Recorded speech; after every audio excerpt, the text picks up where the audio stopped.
اشرف غني څنګه ولې طالبانو ته غوسه شو؟ اخر خو هم غني خپل غږ پورته کړ. دا چې غني څه ویلي ملګرو، که تاسو هم غواړئ په پوره جزئیاتو پوه شئ ویډیو تر اخره وګورئ او زموږ پښتو پلس چینل هم سبسکرایب کړئ.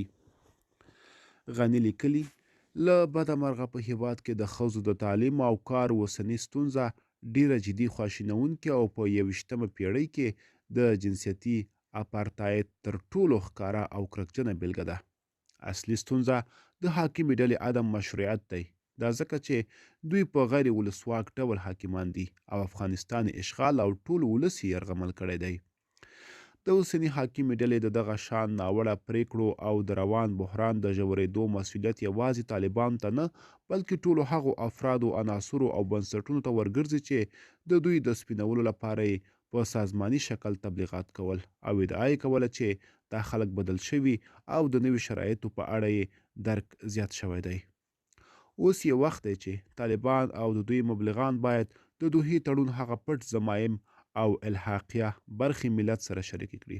پوښتنه دا ده چې امریکا سره د دغه پټو تعهداتو په اړه ولې ولس ته وضاحت نشي ورکولی او د دې جزئیات یې ولې له ولس څخه پټ ساتلي؟ حاکمه ډله په کوم صلاحیت غواړي د افغانستان تعلیمي نصاب بدل کړي؟ آیا دوی غواړي د افغانستان تعلیمي نصاب د حقاني مدرسې په نصاب بدل کړي؟ آیا دوی تعلیمي نصاب د امام ابو حنیفه تر نصاب غوره دی؟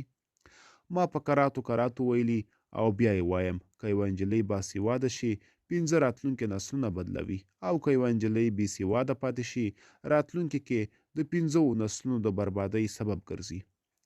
زه د هغو بهرنیو او کورنیو کړیو دا ادعا هم په کلکه ردوم چې دغسې خاینانه فیصلو ته کلتوري پوښښ ورکوي. د میرویس نیکه او احمدشاه بابا میندې باسواده او پتمنې رهبرانې وي.